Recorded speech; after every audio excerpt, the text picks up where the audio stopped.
तो चलिए शुरू करते हैं। आज हम कर रहे हैं कॉन्सिक्वेंस ऑफ कैंटर थ्योरम। इससे पहले वाले वीडियोस के अंदर हमने कैंटर थ्योरम देखा था, सिमिलर सेट्स, काउंटेबल सेट्स, इन सेट्स की इंफॉर्मेशन हमने ली थी। आज हम कैंटर के कॉन्सिक्वेंस देख रहे हैं और इम्पॉर्टेंट लेमास को डिस्कस करने वाले। ठीक है, चलो शुरू करते हैं। सबसे पहले आप देख लीजिए, मैं कैंटर थ्योरम का स्टेटमेंट आपको रिवाइज कराता हूँ, वहीं से हमें हेल्प मिलेगी। सो कैंटर थ्योरम बोलती थी there is no onto function from a set to its power set. मतलब किसी भी सेट से उसके पावर सेट में आप ऑन टू फंक्शन को नहीं बना सकते हो। ये था कैंटर थ्योरम का कहना, किसी भी सेट से उसके पावर सेट में हम ऑन टू फंक्शन नहीं बना सकते हैं। ठीक है, अब इसी स्टेटमेंट की हेल्प से हम क्या क्या रिजल्ट निकाल सकते हैं हमको देखते हैं। सबसे पहला result consequence of Cantor theorem में कि भाई कैंटर थ्योरम और एक्सियम ए, दो चीज़ों का यूज़ करके मैं ये बोल सकता हूँ कि जो कोई भी सेट ए है उसकी कार्डिनैलिटी पावर सेट ऑफ ए की कार्डिनैलिटी से हमेशा लेस होगी। ये हमारे पास क्या है, एक्सियम 1 से कहना है। एक्सियम 1 में एक्चुअल में उन्होंने यही तो कहा था कि अगर आप ए सेट से बी सेट में ऑन टू फंक्शन नहीं बना पाओगे तो उस केस में बी सेट की कार्डिनैलिटी ए से ज़्यादा हो जाएगी। और हमारे वाले केस में भी हमने ए सेट से पावर सेट ऑफ ए में हम ऑन टू फंक्शन नहीं बना पाए। इसका मतलब पावर सेट ऑफ ए की कार्डिनैलिटी जो है वो ए सेट की कार्डिनैलिटी से क्या हो जाएगी, ज़्यादा हो जाएगी। ठीक है, ओके। अब इसी का एक पर्टिकुलर केस, इन पर्टिकुलर अगर हम ए की वैल्यू एन ले लें, means set of natural symbols या सेट ऑफ नेचुरल नंबर्स ले लें, तो उस केस में नेचुरल नंबर्स की कार्डिनैलिटी जो है वो power set of natural number की कार्डिनैलिटी से कम हो जाएगी इसी रिजल्ट के अकॉर्डिंग। और अगर मैं इनफैक्ट अगर मैं इस ए की जगह पर power set of natural number ले लूँ तो power set of natural number की कार्डिनैलिटी कम हो जाएगी power set of natural number से।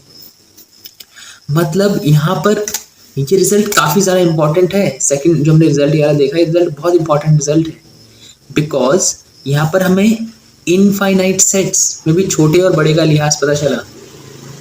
नेचुरल नंबर का सेट एक इनफाइनाइट सेट में काउंट होता है जो कि छोटा है या जिसके अंदर नंबर ऑफ एलिमेंट्स कम है power set of natural number से। मतलब इनफाइनाइट सेट में भी छोटे और बड़ा अलग अलग चीज़ें होती हैं। नेचुरल नंबर्स के अंदर कम एलिमेंट है और उसके पावर सेट के अंदर ज़्यादा एलिमेंट्स हैं इनफाइनाइट सेट्स में भी। ठीक है, अब आगे देख देखते हैं। नेक्स्ट पॉइंट है, अगर हमारे पास दो इनफाइनाइट सेट का पोटेंशियल सेम है तो उस केस में कैंटर ने कहा कि आप सेम सिंबल का यूज़ करना उनकी कार्डिनैलिटी को दिखाने के लिए। और अगर हमारे पास सेट कैसा है, इनफाइनाइट सेट, तो उनके लिए हम स्पेशल सिंबल बनाने वाले हैं। जैसे नेचुरल नंबर का सेट भी क्या है, एक इनफाइनाइट सेट है, power set of natural number भी क्या है, एक इनफाइनाइट सेट है। तो इनके लिए हम नए सिंबल्स बनाने वाले हैं जिनको हम ट्रांसफाइनाइट कार्डिनल्स बोलते हैं। अच्छा, तो ये नेचुरल नंबर्स का जो सेट है, नेचुरल सिंबल्स का जो सेट है, इसके लिए हमने जो सिंबल अडॉप्ट करा है वो है अलिफनल। अलिफनल सिंबल हमने यहाँ पे क्या करा है, अडॉप्ट करा है। किसके लिए, कार्डिनैलिटी ऑफ नेचुरल नंबर्स का सेट। और जो power set of natural number है, क्योंकि उसकी कार्डिनैलिटी नेचुरल नंबर की कार्डिनैलिटी से ज़्यादा है, तो इसके लिए हमने जो डिफरेंट सिंबल अडॉप्ट करा है वो है कंटीनम। ये दोनों ही सिंबल आपके हिब्रू लेटर से आए हैं। देखो, कंटीनम में सी बनाना है थोड़ा सा ऐसे बेंड करके, और अलिफनल ये हिब्रू अल्फाबेट है तो आप ऐसे एक्स नॉट टाइप का बना सकते हो। इसका आप गूगल में देख लेना इसका सिंबल कैसा होता है। तो ये दो सिंबल कैंटर ने कहा कि इन सिंबल को आप अडॉप्ट करो अगर आपको इनफाइनाइट सेट्स के पोटेंशियल को दर्शाना है। फिर आपके माइंड में एक क्वेश्चन यहाँ पे ये आ सकता है कि ये जो power set of natural number है, इसके लिए क्या सिंबल बनाए। तो इसको आगे देखेंगे हम लोग। फिलहाल हमने हमें दो सिंबल कॉइन करे, एक तो power set of natural number और एक नेचुरल नंबर, अलिफनल और कंटीनम। अच्छा, इसके बाद नेक्स्ट पॉइंट पे आते हैं। नेक्स्ट पॉइंट हमें ये बोलता है कि if two sets are similar, अगर दो सेट्स सिमिलर होते हैं then same symbol is used to denote their cardinality. तो बता दिया मैंने, अगर सेट सिमिलर है तो उनके लिए उनकी कार्डिनैलिटी को दिखाने के लिए आपको सेम सिंबल का यूज़ करना है। और अगर ऐसा हो जाएगा तो हम उन सेट्स को कार्डिनली इक्वल भी बोल देंगे। बिल्कुल सही बात। अब नेचुरल नंबर्स का सेट सिमिलर होता है इंटीजर के सेट से। नेचुरल नंबर्स का सेट इंटीजर के सेट से सिमिलर होता है, मतलब इन दोनों की कार्डिनैलिटी सेम। मतलब नेचुरल नंबर की कार्डिनैलिटी और इंटीजर्स के सेट की कार्डिनैलिटी दोनों ही हो जाएगी अलिफनल। ठीक है, एलिफनल क्या हो जाएगी, दोनों की कार्डिनलिटी। अब देखो मैंने आपको यहाँ पे ये नहीं बताया कि किस फंक्शन से हम n और z को कनेक्ट कर रहे हैं।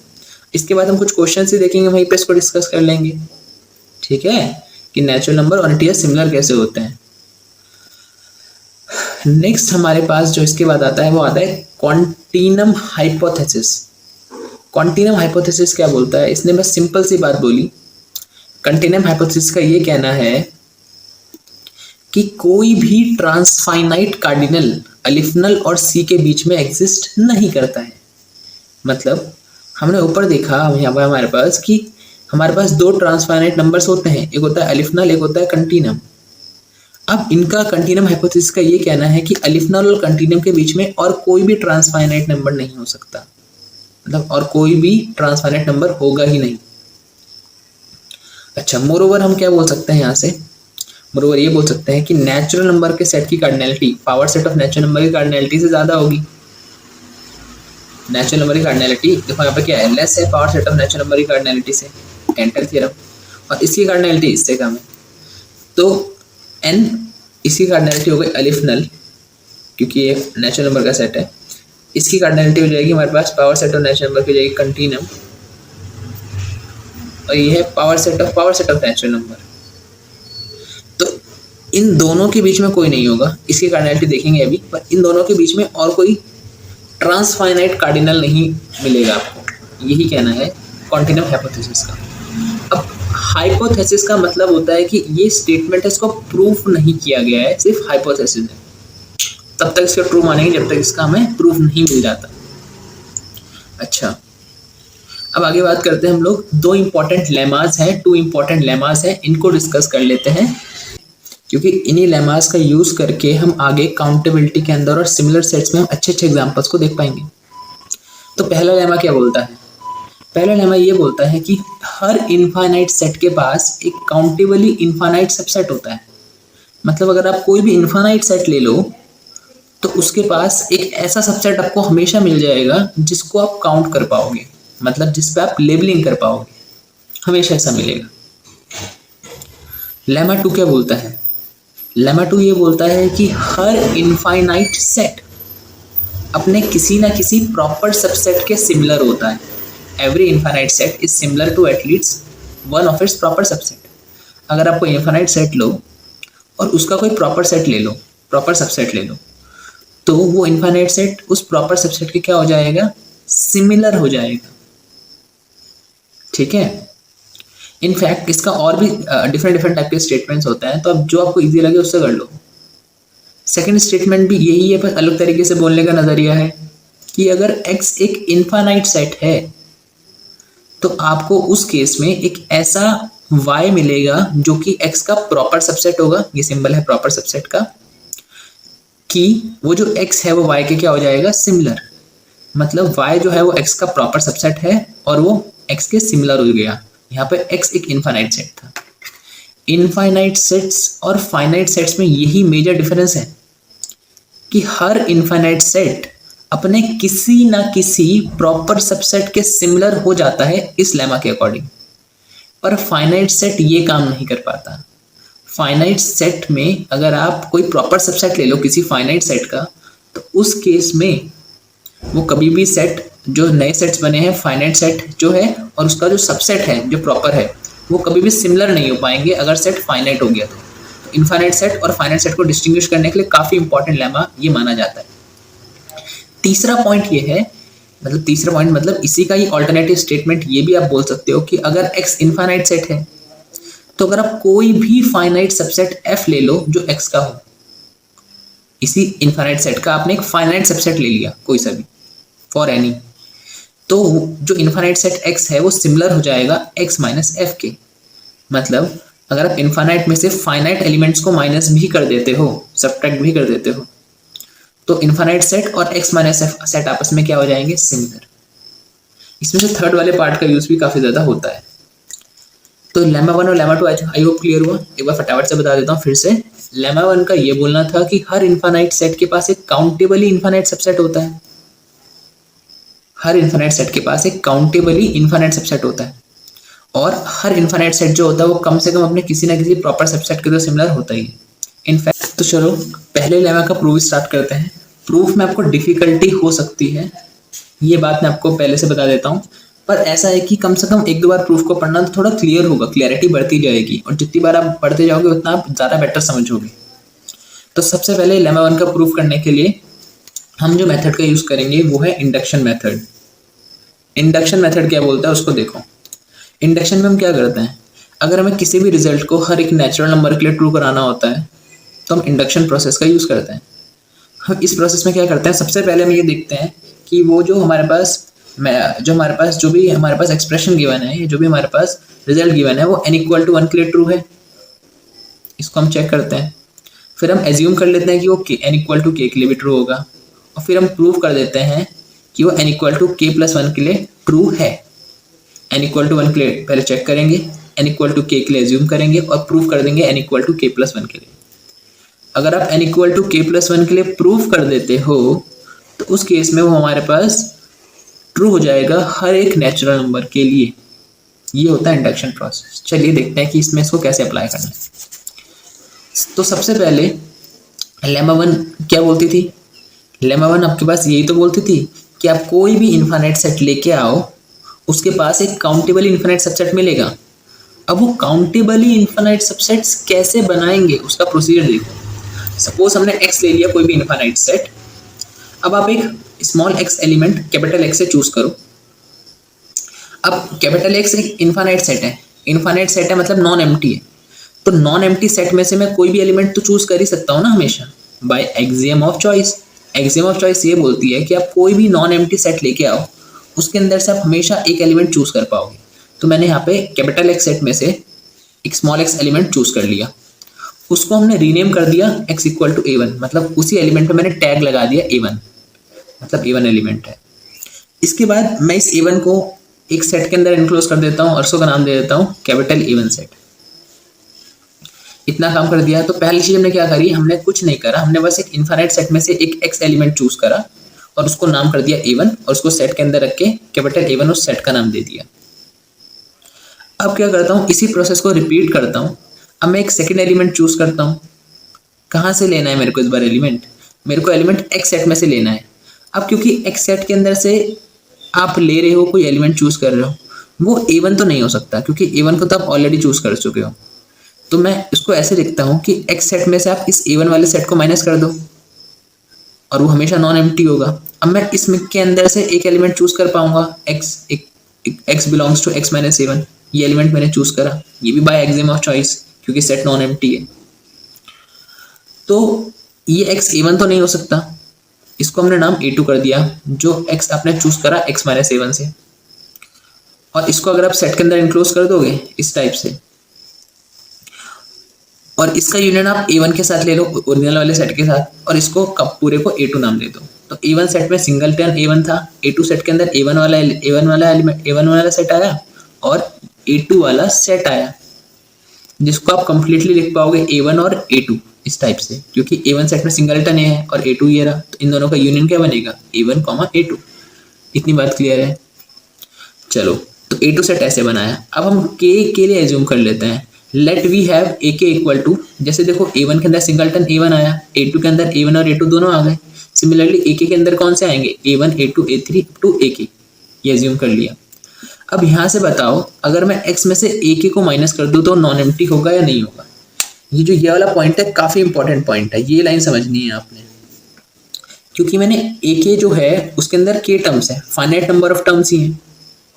तो इनफाइनाइट में से अगर आप फाइनाइट माइनस कर भी दो तो भी हमेशा वो सेट नॉन एम्प्टी तो रहेगा ही रहेगा ना हमेशा, क्योंकि सेट इनफाइनाइट है। इनफाइनाइट सेट में से कुछ भी निकालते रहो वो कभी भी खत्म नहीं होगा।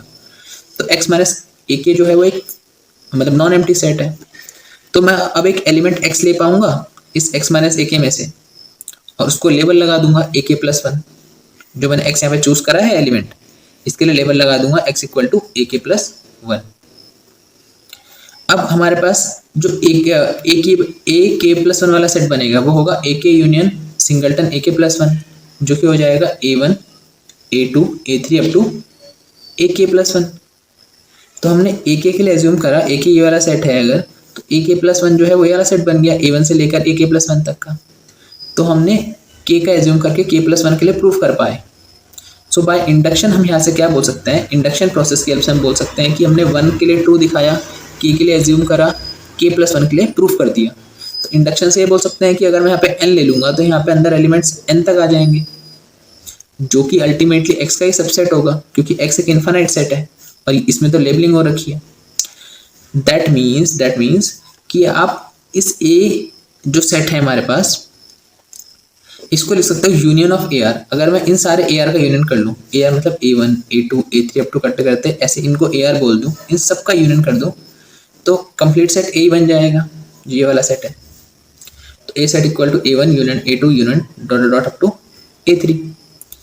इसके बाद हम यहाँ से क्या बोल सकते हैं कि A सेट जो है वो A1 A2 A3 dot dot AN है, AN+1 डॉट डॉट सबके लिए ट्रू होगा, क्योंकि हमने हर एक n के लिए ट्रू दिखा दिया, हर नेचुरल नंबर के लिए ट्रू है। तो नेचुरल नंबर का कोई एंड तो नहीं होता है, तो ये सेट जो है वो इस टाइप का सेट बना। और ये सेट देखोगे तो ये x का ही सबसेट है और एक काउंटेबल सेट है और इन्फाइनाइट सेट भी है। तो बस हमने x एक इन्फाइनाइट सेट लेके चले थे और हमने ये दिखा दिया कि उसके पास एक सबसेट हमें मिल गया a, जो x का ही सबसेट है और वो काउंटेबल है और वो भी इन्फाइनाइट है। ये लेमा 1 का प्रूफ है। अब इसके बाद हम डिफाइन कर देते हैं f एक फंक्शन जो नेचुरल नंबर के सेट से x में होगा। बिल्कुल कर सकते हैं, क्योंकि नेचुरल नंबर का सेट कैसा है हमारे पास, काउंटेबल इन्फिनिटी है। और जो ये सेट यहाँ पे आया इन सबको हम 1 2 3, ये भी तो नेचुरल नंबर के लेबलिंग ही हो रखी है। तो अगर हम एक फंक्शन f डिफाइन करें n से x में, कैसे डिफाइन करें कि ये हर f r को a r पे भेजेगा। मतलब अगर आप यहाँ पे r की जगह पे 1 रखोगे तो f1 की वैल्यू आपके पास क्या मिलेगी, ये मिल जाएगी a1। सिमिलरली f2 की वैल्यू कितनी मिल जाएगी आपको, a2। मतलब हर एक 1 के लिए a1 पे मैप होगा, 2 a2 पे मैप होगा, सिमिलरली 3 a3 पे मैप होगा, 4 a4 पे मैप होगा, n an पे मैप होगा, n+1 an+1 पे मैप होगा। मतलब ये फंक्शन देखो, ये 1 1 फंक्शन बन रहा है।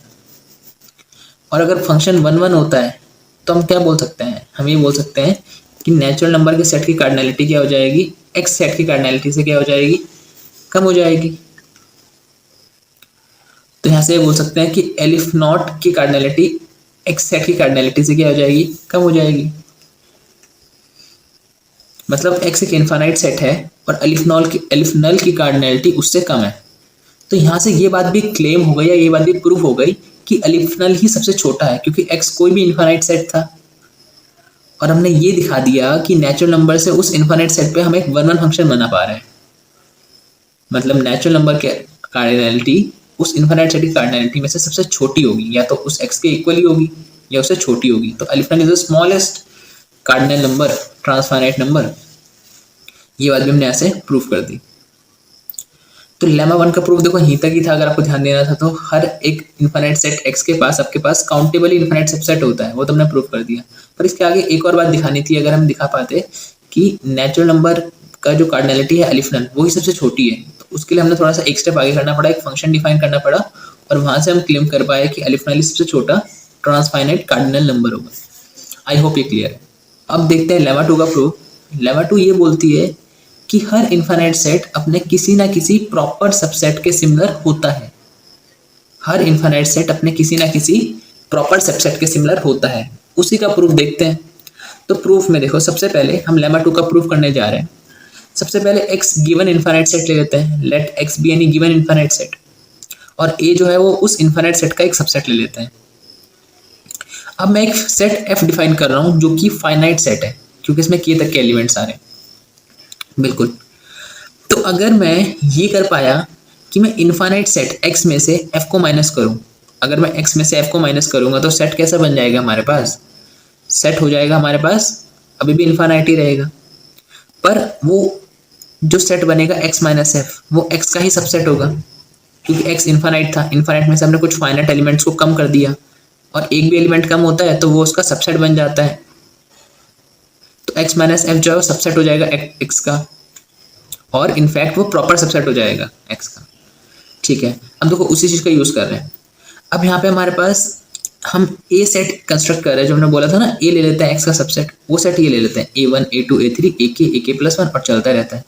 ये सेट देखो एक काउंटेबल इन्फिनिट सेट है। अब हम क्या करते हैं, अब हम सेट b डिफाइन करते हैं a माइनस एफ। मतलब मैं इस ये सेट में से देख रहे हो इतने सारे एलिमेंट जो हैं A1 से लेकर अप टू इन्फिनिटी तक जा रहे हैं, इसमें से मैं इस F सेट के अंदर के एलिमेंट्स को सब्ट्रैक्ट कर देता हूँ। सब्ट्रैक्ट करोगे A1 से लेकर एक A तक के एलिमेंट को इस A सेट में से निकाल देना है, तो कितना बचेगा पोर्शन आप बताओ ना। सिर्फ यहाँ से बचेगा ना AK+1 से लेकर इसके आगे तक के एलिमेंट्स, तो A-F में ये वाले एलिमेंट्स बचेंगे AK+1 AK+2 डॉट डॉट। मतलब हमारे पास जो सेट बन के आया ये वाला सेट, ये हमारे पास एक प्रॉपर सबसेट बन गया किसका, X का। ठीक है, अब हम क्या करते हैं, अब देखो इवन यहाँ पे लिख रखा है पर इसको आगे एक्सप्लेन करता हूँ। मैं एक फंक्शन अब F डिफाइन करने जा रहा हूँ जो कि X सेट से होगा Y सेट में। अब X सेट को आप कैसे रिप्रेजेंट कर सकते हो, देखो X सेट को मैं ऐसे रिप्रेजेंट कर लेता हूँ, बाद में बताऊंगा क्यों करा ऐसे। X सेट को लिख सकता हूँ X minus A union A। पहले X के अंदर में से A सेट के अंदर के एलिमेंट्स को रिमूव कर दिया और फिर A के साथ ही यूनियन ले लिया, तो अल्टीमेटली X सेट के एलिमेंट्स ही बचेंगे। तो फंक्शन X सेट से है, X एक इनफाइनाइट सेट था, और ये फंक्शन किस में जा रहा है, वो फंक्शन जा रहा है पहले मैंने X के अंदर से A वाले एलिमेंट माइनस करे, जो यहाँ लिखा था सेम वही पार्ट लिख दिया X माइनस A। मतलब X के अंदर से पहले मैंने इनफाइनाइट सेट में से मैंने उन एलिमेंट्स को माइनस करा जो काउंटेबल थे और इनफाइनाइट थे, और फिर अल्टीमेटली मैंने इनका यूनियन ले लिया B के साथ, और B के अंदर एलिमेंट्स थे वो K+1 के बाद वाले थे। तो एक तरीके से ये जो Y सेट है वो एक प्रॉपर सबसेट है X का, क्योंकि मैंने इनफाइनाइट सेट में से बहुत सारे एलिमेंट्स माइनस कर दिए थे पहले जो काउंटेबल थे A1 से लेकर इन्फिनिटी तक, फिर मैंने उसका B के साथ भी यूनियन ले लिया और B में एलिमेंट्स K+1 से स्टार्ट हो रहे थे। मतलब बस मैंने स्टार्टिंग के कुछ एलिमेंट्स K तक के एलिमेंट्स को मैंने यहाँ पे नहीं लिया है Y सेट में, जिससे कि ये प्रॉपर सबसेट बना रहा है। आई होप ये बात क्लियर होगी। एक फंक्शन लिया है X से लेकर Y में, X है इनफाइनाइट सेट और Y जो है वो उसका प्रॉपर सबसेट है। प्रॉपर के लिए पहले मेरे को सारे लेबलिंग वाले माइनस करने पड़े, फिर मैंने यूनियन ले लिया उसके K+1 के बाद वाले एलिमेंट्स के साथ। अब देखो जो ये फंक्शन बना है, ये फंक्शन एक 1-1 ऑन टू फंक्शन है। डिफाइन कैसे करेंगे देखना। एक बात और, 1-1 और ऑन टू फंक्शन ढूंढना आसान काम नहीं होता है, काफ़ी हार्ड होता है। तो आपको पहले उसमें से रिलेशन ढूंढना होता है कि एलिमेंट्स A सेट और B सेट के एलिमेंट्स में क्या क्या रिलेशन होगा, उसके बाद ये 1-1 ऑन टू क्लेम कर पाते हो। तो अगर मैं एक फंक्शन f(x) डिफाइन करूँ कैसे, कि जो एलिमेंट्स x माइनस ए में है, देखो आप ध्यान से देखना, यहाँ पे x माइनस ए और यहाँ पे x माइनस ए, तो ये एलिमेंट्स तो इन्हीं पे मैप हो जाएंगे। तो जो एलिमेंट्स x माइनस ए में आ रहे हैं उनको तो खुद पे मैप कर दिया हमने, f(x) इक्वल टू x हो गया जो x माइनस ए में आ रहे हैं। और जो एलिमेंट्स x माइनस ए में नहीं आ रहे हैं उनका क्या होगा, तो ध्यान से बात सुनना। ए सेट के अंदर के एलिमेंट्स क्या थे, ध्यान से देखो। ए सेट के अंदर एलिमेंट्स थे A1 से लेकर AK+1 के बाद वाले, और B सेट के अंदर एलिमेंट्स कौन से वाले थे, इस B सेट के अंदर एलिमेंट्स थे AK+1 से स्टार्ट होके एंड तक जाने वाले। तो अब देख रहे हो ये एक्स्ट्रा एलिमेंट जो थे ये फालतू एलिमेंट्स हैं ए के अंदर। तो ऐसा करता हूँ ना मैं, ध्यान से देखना, इस A+1 की मैपिंग करा देता हूँ AK+1 के साथ, A2 की मैपिंग करा देता हूँ AK+2 के साथ, सिमिलरली करते करते A3 की मैपिंग करा दूंगा AK+3 के साथ। ये जो मैं फिनोमेना बता रहा हूँ कि A1 को AK+1 से मैप कराना, K छोड़ के उसका एक बाद में मैप कराना, इसको हिल्बर्ट लॉजिक बोलता है। अब यहाँ पे देखो मैंने क्या करा, सिमिलरली अगर यहाँ पे देखो 1 है तो ये K+1 पे मैप हो रहा है, 2 है तो K+2 पे मैप हो रहा है। तो सिमिलरली अगर यहाँ पे I हो गया तो K+I पे मैप होगा। तो मैंने वही करा है कि अगर कोई भी AI है आपके पास AI, तो वो AI+K पे मैप होगा। तो ये फंक्शन आप इजीली क्लेम कर सकते हो, देख सकते हो ये फंक्शन 1-1 है, क्योंकि हर एक एलिमेंट जो X सेट में आपके पास है, इस सेट के अंदर के हर एक एलिमेंट की कोई ना कोई यूनिक इमेज मिलेगी इस सेट में। और इनफैक्ट ये फंक्शन ऑन टू भी है, इस सेट के अंदर के हर एक एलिमेंट जो है वो यहाँ पे इसकी प्री इमेजेस यहाँ पे मिल जाएंगी।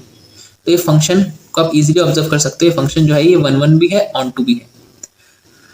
तो इसका फायदा क्या हुआ, सवाल तो ये आता है ना। तो 1-1 ऑन टू फंक्शन अगर हो जाता है दो सेट्स के बीच में, जैसे यहाँ पे x और y के बीच में एक 1-1 ऑन टू फंक्शन बन पाया, तो हम यही तो बोलते हैं ना वो दो सेट्स आपस में क्या है, सिमिलर। और नोटेशन होता है x is similar to y in notation. अब आप देखोगे तो x सेट इनफाइनाइट सेट था और y सेट उसका प्रॉपर सबसेट था। मतलब एक इनफाइनाइट सेट उसके प्रॉपर सबसेट के ही सिमिलर हो गया, x सिमिलर हो गया y के। हर इनफाइनाइट सेट अपने किसी ना किसी प्रॉपर सबसेट के सिमिलर होता है, ये लेमा 2 का बोलना था और वही हमने यहाँ पे प्रूफ कर दिया है। तो आई होप ये क्लियर होगा। तो लेमास एक्चुअल में इनका प्रूफ नहीं होता है, ये हम डिस्कशन कर रहे हैं, डेमोन्स्ट्रेट कर रहे हैं बेसिकली इसका। तो ऐसे हमने क्लेम करा 2 लेमास को। अब देखना इन 2 लेमास की हेल्प से आप आगे क्या क्या रिजल्ट निकाल पाओगे। अब हम कुछ सिमिलर सेट्स के अच्छे एग्जांपल देखते हैं। और मैंने आपको बोला था जब मैं सिमिलर सेट्स पढ़ा रहा था उस टाइम पे मैंने कहा था कि सिमिलर सेट्स के और एग्जांपल्स बाद में देखेंगे जब हमारे पास कुछ टूल्स या लेमास आ जाएंगे। अब देखो हमारे पास लेमा आ चुकी है तो उसी की हेल्प से हम कुछ कुछ क्लेम कर रहे हैं। देखना, सबसे पहली बात कि अगर आप दो इंटरवल लो ए बी और C D, A B closed interval है और सी डी भी एक क्लोज इंटरवल है, तो कोई से भी दो इंटरवल आपस में सिमिलर हो जाते हैं। मतलब अगर आप रैंडम कोई से भी इंटरवल लेके आओ ए बी, ए से लेकर बी और सी से लेकर डी, वो आपस में सिमिलर हो जाएंगे। इसको हम प्रूफ करने जा रहे हैं। तो सबसे पहले हम क्या करेंगे, इसको हम ग्राफ के हेल्प से देखेंगे पहले। तो देखो ए बी इंटरवल को मैंने एक्स एक्सिस में मार्क कर दिया ए और बी, और सी डी इंटरवल को मैंने सी और डी में मार्क कर दिया। अगर मैं एक स्ट्रेट लाइन बनाऊं इस टाइप से, देखो जो ए कॉमा सी को कनेक्ट कर रही है और बी कॉमा डी को कनेक्ट कर रही है, तो ये स्ट्रेट लाइन जो है वो ए और बी के बीच के सारे एलिमेंट्स को सी और डी के बीच के सारे एलिमेंट से कोई ना कोई यूनिक के साथ मैप कर रही है। हमने देखा था ना कि ज्योमेट्रिकली हम कैसे प्रूफ कर पाते हैं फंक्शन 1 1 1 2 होता है, तो ऐसे हॉरिजॉन्टल लाइन खींचो एक्स एक्सिस के, तो ये सिंगल एक ही टाइम कट कर रही है तो फंक्शन 1 1 है। तो देखो ए और बी के बीच का कोई भी एलिमेंट ले लो, उसके कॉरेस्पॉन्डिंग आपको एक यूनिक इमेज मिलेगी वाई में। देखो यहाँ पे ये यूनिक इमेज मिली इस एलिमेंट से कॉरेस्पॉन्डिंग। सिमिलरली ये एलिमेंट होगा तो इसके कॉरेस्पॉन्डिंग आप एक यूनिक एलिमेंट ढूंढ निकाल सकते हो वाई के अंदर। मतलब ए बी के अंदर के हर एक एलिमेंट की यूनिक एलिमेंट सी डी में मिलेगी, और ये सारे पॉइंट जो हैं वो इस लाइन पे लाई करेंगे। अब मेरे को पहले ये देखना है कि लाइन की इक्वेशन क्या होती है। तो अब देखो अगर लाइन है, अगर दो पॉइंट है x1 y1, दूसरा पॉइंट है x2 y2, इन दो पॉइंट को ज्वाइन करने वाली लाइन की इक्वेशन क्या होती है, ये होती है y minus y1 equal to x2 minus x1 equal to y2 minus y1 upon x2 minus x1 और यहाँ पे x माइनस x1, जहाँ पे ये पार्ट जो है ये स्लोप को इंडिकेट करता है, m फॉर स्लोप। तो y minus y1 equal to slope m times x minus x1 plus c भी लगा देते हैं। तो ये लाइन की इक्वेशन होती है जो दो पॉइंट से पास कर रही है। उसी को हमने फंक्शन की तरह ट्रीट करा। ये जो y माइनस y1 था इसको हमने fx बोल दिया। एस सच देखो यहाँ पे fx, देखो यहाँ देख लेते हैं, ये fx जो एक्चुअल में वो ये है y माइनस y1, और इधर हमने यहाँ पॉइंट लिखे हैं जिन दो पॉइंट्स को कनेक्ट कर रहा है उनके y कोऑर्डिनेट का डिफरेंस। यहाँ पे y कोऑर्डिनेट है हमारे पास कौन कौन से, b और d को कनेक्ट कर रहा है y कोऑर्डिनेट। तो y कोऑर्डिनेट है, इसका y कोऑर्डिनेट है d, इसका y कोऑर्डिनेट है c। तो y2 में से y1 माइनस करना है तो d माइनस c करना पड़ेगा। और नीचे आता है x कोऑर्डिनेट का डिफरेंस, x कोऑर्डिनेट है b और a, उनका डिफरेंस। इधर आएगा x minus x1, x minus a और प्लस c। ये जो फंक्शन हमने fx बनाया वो एक्चुअल में और कुछ नहीं, इस लाइन का इंडिकेशन ही है। According to this slope of a line passing through two points वो ये होता है, और लाइन की इक्वेशन ये होती है। तो ये जो फंक्शन हमने बनाया है ये फंक्शन 1 1 भी है, ऑन 2 भी है, क्योंकि लाइन जो स्ट्रेट लाइन की इक्वेशन होती है वो 1 1 ऑन 2 फंक्शन दोनों को इंडिकेट करती है। तो ये फंक्शन 1 1 ऑन 2 है। तो अगर मैंने 1 1 ऑन 2 फंक्शन बना पाया, मतलब ए से लेकर बी में हमने एक 1 1 ऑन 2 फंक्शन बना लिया, मतलब ये दो सेट्स आपस में क्या हो गए, सिमिलर हो गए। तो ए बी और सी डी क्या हो गया, सिमिलर। और सेट्स अगर सिमिलर हो जाते हैं तो उनकी कार्डिनैलिटी को दिखाने के लिए हम सेम कार्डिनल का सेम हम सिंबल का यूज करते हैं। अच्छा, ए बी जो इंटरवल है वो एक, इसके अंदर कितने हमारे पास रियल नंबर्स हैं, इनफाइनाइट रियल नंबर है। और अगर हम बात करें तो इसकी कार्डिनैलिटी कितनी हो जाएगी, वो हो जाएगी कंटिन्यूम, क्योंकि ये जो सेट है ये नेचुरल नंबर के सिमिलर तो कभी नहीं हो पाएगा, ये एक इनफाइनाइट सेट है और अनकाउंटेबल सेट है। तो इसकी कार्डिनैलिटी क्या हो जाएगी, कंटिन्यूम हो जाएगी। तो ये ध्यान रखना है, मतलब कोई भी दो इंटरवल आपस में क्या हो जाते हैं, सिमिलर हो जाते हैं, और सिमिलर हो गए मतलब इनकी कार्डिनैलिटी भी क्या हो गई, सेम हो गई। इसके बाद सेकंड देखते हैं।